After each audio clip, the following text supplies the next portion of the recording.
Hello student, PKS physics classes में आपका welcome है। आज का topic dual nature of matter है। It is really very important क्योंकि हम जानते हैं कि मॉडर्न फिजिक्स काफ़ी इंपॉर्टेंट होती है और इजी भी होती है। कंपटीशन में भी काफ़ी आती है, नीट में आती है, जेई मेंस में इसके क्वेश्चंस आते हैं और इसके अलावा ये बोर्ड में भी यानी काफ़ी हेल्पफुल है और बेहद आसान है। बच्चा इसमें आसानी से नंबर को स्कोर कर सकता है, कम मेहनत पे आसानी से ये किया जा सकता है। तो चलो इसकी चर्चा करते हैं ड्यूल नेचर ऑफ मैटर की। तो ड्यूल नेचर दैट मीन्स पहले यानी कि अलग अलग कॉन्सेप्ट से चले हैं। जैसे एक साइंटिस्ट थे न्यूटन जो साइंटिस्ट थे न्यूटन, उन्होंने कॉरस्पुलर थ्योरी दी। कॉरस्पुलर थ्योरी, हालांकि कॉरस्पुलर थ्योरी हमारे सिलेबस में नहीं है। उन्होंने एक बार से माना कि लाइट में जो होते हैं वो टेनी पार्टिकल्स होते हैं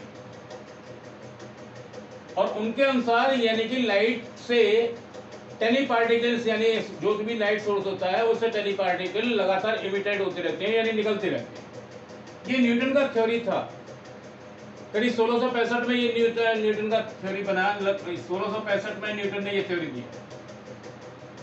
इसके बाद यानी आपको मालूम ही है हाइगेंस आए। हाइगेंस यानी कि हाइगेंस एक 1700 में आए, 1710 के आसपास, 1015 के आसपास उन्होंने हाइगेंस ने भी अपनी एक थ्योरी दी है। उन्होंने यानी बताया कि लाइट जो होता है वो वेव होता है। उन्होंने लाइट को, हाइगेंस ने लाइट को वेव कहा है। इसका मतलब वो पार्टिकल को खंडित कर रहे हैं, उनको बोल रहे हैं कि पार्टिकल नहीं होता। और न्यूटन की जो कॉरस्पुलर थ्योरी थी वो कहती थी कि लाइट जो होती है वो पार्टिकल होती है। वेव के बारे में उन्होंने कोई चर्चा नहीं की। इसका मतलब सिंगल कॉन्सेप्ट लेके चल रहे थे न्यूटन। जो कॉन्सेप्ट लेके चल रहे थे सिंगल कॉन्सेप्ट था न्यूटन का कि जो लाइट सोर्स होता है उस लाइट सोर्स से कंटिन्यूअस पार्टिकल, टिनी पार्टिकल्स निकलते रहते हैं। उनका एजम्पशन कॉरस्पुलर थ्योरी। कॉरस्पुलर का मतलब हिंदी में मतलब होता है कणिकाएं, छोटे छोटे कण, कण से भी ज्यादा छोटे यानी कि कणिकाएं, ऐसा उनका मानना था। लेकिन उन्होंने वेव के बारे में बात नहीं की। हाइगेंस जो आए बाद में, उन्होंने यानी पार्टिकल थ्योरी को फिनिश ही कर दिया। उन्होंने कहा नहीं, जो लाइट होता है वो प्रोपोगेशन जो होता है उसका वेव फॉर्म में होता है। तो light propagate in wave form. इसको जो है मैक्सवेल ने भी यानी कंसीडर किया है। मैक्सवेल भी कहते हैं कि यस, लाइट जो है वो इलेक्ट्रोमैग्नेटिक वेव है, ईएमडब्ल्यू। तो मैक्सवेल भी जो है यहाँ पर ईएमडब्ल्यू बताते हैं, दैट मीन वेव कॉन्सेप्ट लेते हैं। इधर एक और साइंटिस्ट है आइंस्टीन। आइंस्टीन क्या कहते हैं? आइंस्टीन कहते हैं E=mc² में वो बोलते हैं यानी यहाँ पर कौन सी नेचर को वो कहते हैं कि लाइट जो होता है यानी पार्टिकल को वो बोलते हैं। यहाँ पर सी वेलोसिटी ऑफ या स्पीड ऑफ लाइट है, तो वो बोलते हैं यानी आइंस्टीन ने E=mc² दिया है कि लाइट का जो एनर्जी फॉर्म होता है, लाइट का जो ट्रांसपोर्टेशन होता है वो E=mc फॉर्म में होता है। तो वहां पे पार्टिकल थ्योरी लिया है। इसी के अलावा एक प्लांक है। प्लांक एक साइंटिस्ट हैं, प्लांक। उन्होंने कहा है कि लाइट जो होता है वो फोटोन के रूप में होता है। फोटोन, फोटोन कह सकते हैं, क्वांटा कह सकते हैं, क्वांटा। तो फोटोन या क्वांटा के फॉर्म में कहा है। उन्होंने कहा है एनर्जी जो होता है यानी एक एनर्जी का होता है, एनर्जी जब प्रोपोगेट करती है, एनर्जी जब प्रोपोगेट करती है तो वो पैकेट होता है, पैकेट हो सकता है या फिर वो बंडल होता है। बहुत सारे पैकेटों को मिलाकर के बंडल बन जाता है। प्लांक के अनुसार यानी कि एक थ्योरी है जो प्लांक अगर वो कहते हैं कि जो एनर्जी का मिनिमम वैल्यू होता है वो क्वांटा होता है। द मिनिमम वैल्यू, कौन सा value? Minimum value, minimum value,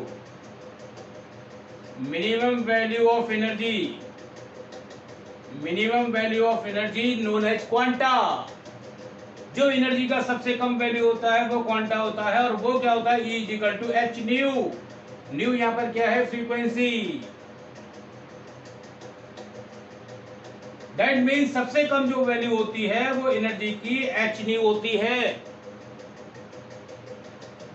quanta, और क्वांटा के फॉर्म में लिखने की या क्वांटा के प्रोसेस में लिखने की प्रक्रिया क्वांटाइजेशन कहलाती है। क्वांटा के फॉर्म में लिखने की प्रक्रिया, the process of written in form of quanta is known as quantisation. तो क्वांटाइजेशन क्या है, यानी कि उन्होंने कहा कि सबसे कम जो वैल्यू होगा क्वांटा का वो एच न्यू होगा। एच न्यू से कम वैल्यू है ही नहीं। What is the minimum value H new, वो क्या है वहां पे क्वांटा। उन्होंने कहा इसी तरीके से, यानी कि अगर ज्यादा वैल्यू है, मान लीजिए एक फॉर एग्जांपल ये एक पैकेट है, दिस इज वन पैकेट। उन्होंने कहा एक फिक्स वैल्यू होगी, अगर एक पैकेट होगा तो उसके बाद क्या होगा, 2 पैकेट्स होंगे, और 2 पैकेट्स की एनर्जी कितनी होगी, 2H होगी। इसी तरीके से उन्होंने कहा यानी कि एक निश्चित होंगे, यानी कि 2 3, यानी 3 पैकेट होंगे, दैट मींस 3H। तो इस तरीके से एनर्जी यानी क्या होगी, NH। n पैकेट के लिए इतना हो जाएगा, और वो n पैकेट का क्या बन जाएगा, बंडल बन जाएगा। और ये क्वांटा के फॉर्मूले लिखने की प्रक्रिया क्या है, ये है क्वांटाइजेशन। क्वांटाइजेशन यहाँ पे किसका हो रहा है, एनर्जी का। यहाँ किसको लिख रहे हैं, एनर्जी को। क्वांटाइजेशन किसका हो रहा है, एनर्जी का। ये क्या है प्रोसेस, क्वांटाइजेशन। क्वांटाइजेशन किसकी है, एनर्जी की। ये वैल्यू क्या है यहाँ पे, एक बार से यहाँ पे क्या है, देखिए यहाँ पे 1 2 3 ऐसे अप टू क्या है, ये नंबर कहाँ तक है, n तक। किसका वो है यहाँ पे मल्टीपल इंटीजर, मिनिमम वैल्यू का, यानी एच न्यू का। 1 into H new, 2 into H new, 3 into H new. Minimum value का मल्टीपल इंटीजर हो रहा है। मिनिमम वैल्यू का जब मल्टीपल इंटीजर्स होता है उस फॉर्म को हम डिस्क्रीट फॉर्म भी कहते हैं, डिस्क्रीट फॉर्म। इसे हिंदी में कहते हैं विभक्त रूप।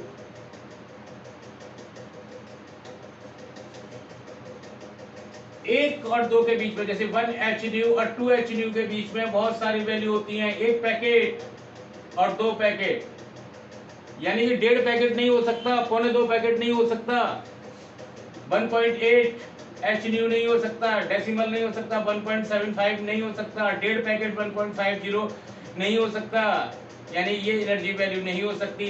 इसका मतलब डेसिमल फॉर्म नहीं होगा, डेसिमल फॉर्म नहीं होगा, डेसिमल फॉर्म नहीं होगा, फ्रैक्शन फॉर्म नहीं होगा, फ्रैक्शन फॉर्म नहीं होगा, डेसिमल फॉर्म नहीं होगा, फ्रैक्शन फॉर्म नहीं होगा।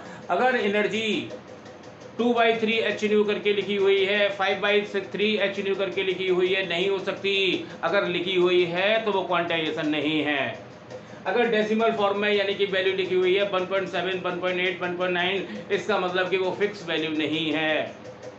एक यानी कि मल्टीपल इंटीजर 1 2 3 के साथ ही मल्टीपल होना चाहिए। किसका मल्टीपल होना चाहिए, मिनिमम मैग्नीट्यूड का। वो मिनिमम मैग्नीट्यूड क्या है, एच न्यू, जिसे कहते क्या है, क्वांटा। उसकी फॉर्मूला लिखने की प्रक्रिया क्या होती है, क्वांटाइजेशन। एनर्जी किस रूप में होती है, एनर्जी क्वांटाइज्ड होती है। एनर्जी क्या होती है, एनर्जी क्वांटाइज्ड होती है। ये किसने दिया है सिद्धांत, यानी कि ये प्लांक ने दिया है। तो ये क्या है, प्लांक थ्योरी। प्लांक क्या कहती है, प्लांक के अनुसार ये एक्सप्लेनेशन है किसका, एनर्जी क्वांटाइजेशन ऑफ एनर्जी। एक बार से ये क्या टॉपिक है, explain quantization of energy, explain quantization of energy, describe quantization of energy, what is quantization of energy. Just like that question यहाँ पर ये हैं। तो एनर्जी के बारे में जो बात किया है यहाँ पे, फोटोन लेकर के बात किया है कि फोटोन यहाँ पर होता है, ये यहाँ पे बात है। तो इसका मतलब यहाँ पे क्या है, फिर बाद में एक साइंटिस्ट आए हैं जिनका नाम बड़ा पॉपुलर रहा है। ये साइंटिस्ट है डी ब्रॉगली, इसको हिंदी में कहते हैं डी ब्रॉगली। डी ब्रॉगली एक साइंटिस्ट हैं, डी ब्रॉगली। डी ब्रॉगली यानी इन दोनों चीजों को लेकर के चलते हैं। वो कहते हैं कि लाइट में वेव नेचर भी होता है और लाइट के अंदर पार्टिकल बिहेवियर भी होता है। लाइट पार्टिकल के पास यानी कि कैरेक्टर भी शो करेगा, लाइट वेव के कैरेक्टर भी शो करेगा। अर्थात लाइट के अंदर एक नेचर ना होकर के, मोनो नेचर ना होकर के ड्यूल नेचर है। लाइट के अंदर वेव के भी कैरेक्टर्स होते हैं। दैट मीन्स अगर लाइट वेव है तो उसके अंदर वेवलेंथ भी होगी, फ्रीक्वेंसी भी होगी, इनका ऐसा मानना है। वो कहते हैं अगर वो पार्टिकल नेचर है तो इसका मतलब उसमें मोमेंटम भी होगा, angular momentum, linear momentum, just like that इसमें मोमेंटम होंगे। दैट मीन्स यानी कि इसके अंदर दोनों नेचर्स होंगी। और इन्होंने मिला करके फिर एक सिद्धांत दिया है, और वो सिद्धांत की चर्चा मैं अब नेक्स्ट पार्ट में करूंगा। फिलहाल आपको मैंने ड्यूल नेचर ऑफ मैटर से संबंधित आज जो क्लास लिया है उसमें समझाने की कोशिश की है कि कई साइंटिस्ट थे जो केवल लाइट को पार्टिकल ही मानते थे, कई साइंटिस्ट रहे हैं जो लाइट को वेव मान के चले हैं, कई यानी कि फिर बाद में यानी कि जो साइंटिस्ट आए हैं एट लास्ट 1905 में आइंस्टीन ने भी यानी कि उसको 1905 में लाइट को पार्टिकल नेचर कहा है।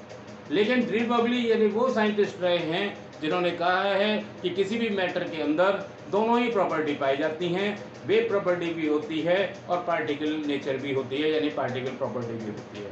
इसी आधार पर उन्होंने ड्यूल नेचर बोला है। तो ये ड्यूल नेचर का कोई प्रूफ या यानी कोई डिस्कवरी नहीं है, ये एक बार से उनकी थिंकिंग है, दैट मीन्स उनकी सोच है, उन्होंने उस अपनी सोच को डिस्क्राइब किया। इसीलिए यहाँ पर जो ये कहलाता है डी ब्रॉगली हाइपोथेसिस कहलाती है, यानी हाइपोथेसिस ऑफ डी ब्रॉगली। बाकी की जो चर्चा करेंगे हम यानी इसी यानी उसके पार्ट 2 में करेंगे। तो आज के लिए इतना ही सफिशिएंट है। मुझे आशा है, उम्मीद है कि आपको अच्छे से समझ आ गया होगा। फिर भी कोई प्रॉब्लम है कॉल करें, व्हाट्सअप करें, कमेंट्स करें। Thank you for today class. PKS physics classes को लाइक एंड सब्सक्राइब करिएगा।